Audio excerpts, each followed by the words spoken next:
So you want a golf course? Rolling fairways under a soft morning sky, a golfer mid-swing, sunrise gold, members on the patio, drinks in hand. The ultimate lifestyle business, right? That's the dream everyone sells you. Here is the truth. This course sits on land worth more than the business ever will. 10 years of green fees won't touch what that land is quietly worth. This isn't an accident. It's the entire strategy. A golf course business isn't really about golf. It's about land. Every 18-hole course sits on somewhere between 100 and 200 acres. That land didn't get zoned as a golf course by accident. Golf courses get preferential zoning and lower property tax rates almost everywhere in the country. So an owner buys cheap agricultural or rural land, gets it rezoned for recreational use, and builds a course. The land underneath rises in value every single year, whether the course itself makes money or not. Meanwhile, the golf operation itself often barely breaks even. Green fees and memberships cover payroll, water, and maintenance, and not much else. But the owner isn't really running a golf business. They're running a 20-year land bank with a green lawn on top. Every year that passes, the surrounding suburbs creep closer, and that acreage becomes worth more. The course could lose money every single year, and the owner could still walk away enormously wealthy just from the dirt underneath the fairways. Buying land for a golf course starts with raw acreage. Rural land can run a few $1,000s an acre. The same land near a growing suburb can run 10 times that or more. Once purchased, that empty plot needs to be cleared, graded, and shaped, which alone can cost millions of dollars before a single blade of grass goes down. Then there's water. A golf course needs enormous volumes of water every single day, and in dry states like Arizona or Nevada, water rights alone can cost more than the land itself. On top of that, permits and environmental studies can stretch on for a year or more, checking for wetlands, protected species, and drainage impact. Every delay costs money in interest and holding costs. By the time a course actually breaks ground, the land alone might already represent a multi-million-dollar bet, before construction has even started. And all of that spending is really just the entry fee to sit on land that a developer will eventually want far more than any golfer ever will. Once the land is secured, an architect has to design the course itself. Simple municipal courses might cost a few $100,000s to design, while championship-level courses with dramatic bunkering and water features can run into the millions. Then the real construction begins. Bulldozers and excavators reshape the raw land into rolling fairways, greens, and sand traps, which is slow, expensive, heavy equipment work. Underneath every green sits a hidden irrigation system, pipes branching out like roots to keep the turf alive through brutal summers. Premium turf itself is essentially unrolled like carpet across bare dirt, sodded section by section. Add a clubhouse, a parking lot, and paved cart paths, and total construction costs for a full 18-hole course can easily reach $10 million or more. When it's finally finished, the owner has a beautiful, glowing course. But what they really have is a finished, developed piece of premium real estate with a golf course sitting on top of it as decoration. Running a golf course requires an entire fleet of specialized equipment.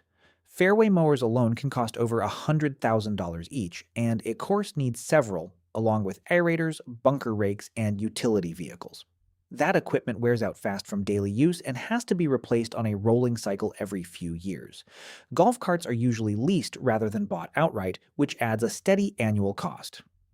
Then there's the turf itself, which needs constant chemical treatment, fertilizer, pesticides, and fungicides, because a single disease outbreak can wipe out an entire green in days if it isn't caught immediately. Water is its own massive line item, with irrigation systems running daily and utility bills climbing into hundreds of thousands of dollars a year on large courses. Add it all up, and total annual maintenance on a full 18-hole course can easily exceed $1 million before a single golfer ever pays a green fee. Maintenance isn't a side cost here, it's one of the largest expenses in the entire business. Golf courses are surprisingly labor-intensive to run. A grounds crew mows, rakes, and maintains the course every single morning before the first golfer even tees off. The pro shop needs staff to sell merchandise and manage tee times, plus cart attendants to keep things moving. A course superintendent oversees all of it, usually earning a real salary to manage turf health and staff schedules. If the clubhouse hosts events, add kitchen and restaurant staff for banquets, weddings, and tournaments. Altogether, Payroll for a full-service golf course often becomes the single largest expense on the books, frequently eating up the majority of total revenue. It's easy to picture an owner relaxing with a cold drink while the course runs itself. In reality, it's usually a stressed owner buried in staff schedules, wage increases, and constant hiring, just to keep the lights on and the fairways mowed. Payroll alone can be the difference between a course that scrapes by and one that quietly bleeds cash every single year. Golf courses generally make money in one of two ways. Public courses charge green fees per round, usually somewhere between $30 and over $100 depending on the course. But a public course needs a steady flow of rounds just to break even, and a single rainy season can wipe out a chunk of the year's bookings. Private clubs work completely differently. Instead of charging per round, they charge a large upfront initiation fee, sometimes tens of thousands of dollars, plus steady monthly dues from every single member. That membership model produces far more predictable, far larger annual revenue than public green fees ever could. Over the years, a private club steadily grows its membership base like a slow-growing tree, compounding revenue year after year. There's also a hybrid model gaining popularity. Semi-private courses, which sell public tee times during the week while reserving weekend access and clubhouse perks for paying members. It's currently the fastest-growing model in the industry because it captures both revenue streams at once. The pro shop itself is a quiet profit center. Apparel, shoes, and clubs typically carry a heavy markup, turning simple merchandise sales into steady annual revenue. But the real money in the clubhouse often comes from events. Weddings and banquets held in the clubhouse ballroom can generate thousands of dollars per event, and a course that books just a couple of events a month adds serious revenue across a year. The restaurant and bar inside the clubhouse also run at healthy margins, since golfers eat and drink there constantly after a round. In fact, green fees are sometimes treated as a loss leader, just enough to get people through the door, while the real profit comes from what they spend once they're inside: food, drinks, merchandise, and private events. The golf course itself brings people in. The clubhouse is where the business actually makes its money. Corporate outings are a quiet cash cow for golf courses. Companies book entire courses for team events, paying a flat per golfer rate that's often higher than a regular green fee. Charity tournaments bring in another steady stream, filling weekday tee times that would otherwise sit empty. A course calendar packed with these bookings turns slow weekdays into real revenue. Bigger regional tournaments with sponsor banners and real spectators do something else entirely. They market the course itself. After hosting a visible event, courses often see a spike in membership applications because people who attended want to join. Hosting a tour qualifying event adds an even bigger halo effect to the course's reputation. None of this shows up as green fee revenue directly, but it quietly drives long-term membership growth. Golf is a seasonal business, and seasons can be brutal. Courses in colder climates simply close for months at a time, during which the property still needs a skeleton crew, still needs upkeep, and generates zero revenue. A single hailstorm can tear up a putting green in minutes, and resodding that damage can cost a serious amount of money. In hot, dry climates, drought is the opposite threat. Irrigated acreage can shrink as water becomes more expensive or restricted, turning a thriving green course brown almost overnight. A course that looks lush one year can look abandoned the next, entirely because of weather it never controlled. Through all of it, though, one thing stays remarkably steady: the land underneath. Whether the grass is green or brown that season, the land value keeps climbing in the background. Let's actually run the numbers on a real course. Revenue typically comes from three buckets: green fees, or dues, memberships, and food and beverage sales.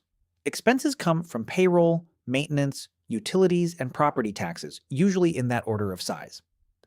After subtracting all of that, the operating profit margin on most golf courses lands in the single digits, sometimes barely breaking even in a bad year. Now put that thin operating profit on one side of a scale and the land's underlying value on the other. The land value dwarfs it completely. Ask any honest golf course accountant and they'll tell you the same thing with a shrug. The operating business is basically a rounding error next to what the real estate is worth. Here's the part most people miss entirely.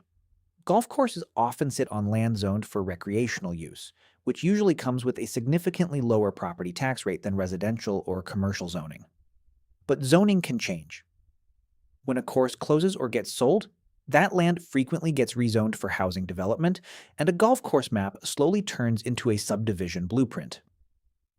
When that rezoning stamp hits, land values don't just rise, they multiply, sometimes by 5 or 10 times overnight. A developer and a landowner shake hands, and suddenly fairways become housing lots worth vastly more than they were as grass.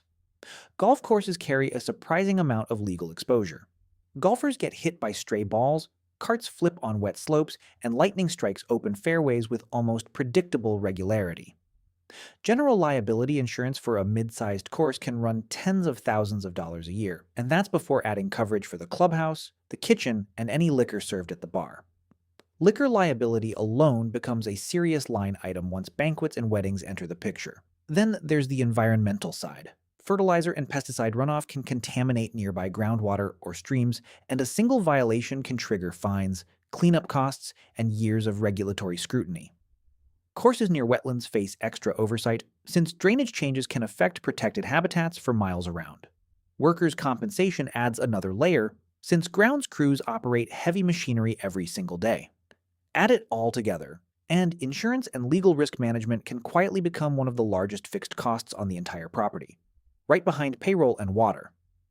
Eventually, almost every golf course owner faces the same decision: keep operating or sell. And who actually buys a golf course reveals the entire game. Some buyers are golf operators looking to add another course to a regional portfolio, but increasingly, the most aggressive buyers are private equity firms and land developers who see the acreage, not the fairways. A course that's losing money every year can still sell for a premium purely because of what sits underneath it. Housing developers will pay far more per acre than any golf management company ever would, because they're not buying a business, they're buying a shovel-ready parcel with existing roads, utilities, and zoning history already in place. Some owners hold on to a struggling course for decades, specifically because they're waiting for the right offer, watching suburban growth creep closer year after year. When that offer finally comes, the sale price often has almost nothing to do with the course's income statement and almost everything to do with an appraiser's estimate of the raw land. Very few golf courses get built with cash alone. Most projects rely on a mix of bank loans, private investors, and sometimes municipal bonds if a city is involved.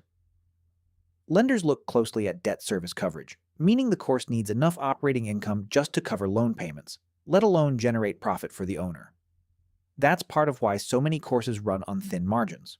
Much of the cash flow is already earmarked for interest payments long before an owner sees a dime. Some investment groups structure golf courses as pure land plays from day one, financing the operation just well enough to keep it running while the loan slowly gets paid down by member dues and green fees. Others use the course as a loss-making amenity that boosts the value of an attached real estate development, effectively having homebuyers subsidize the golf operation through higher lot prices. Either way, the debt structure often reveals the true intent behind the purchase far more clearly than any glossy clubhouse brochure ever could. So which is it? Cash flow or land value?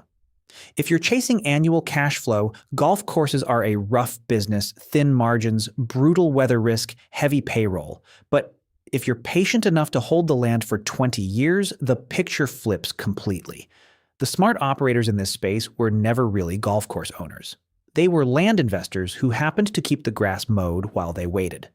That's the real economics of owning a golf course. Modest cash flow, occasionally none at all, sitting on top of appreciating land that quietly makes someone very wealthy over 20 years. If videos like this help you see industries differently, subscribe. There's a lot more where this came from. See you in the next one.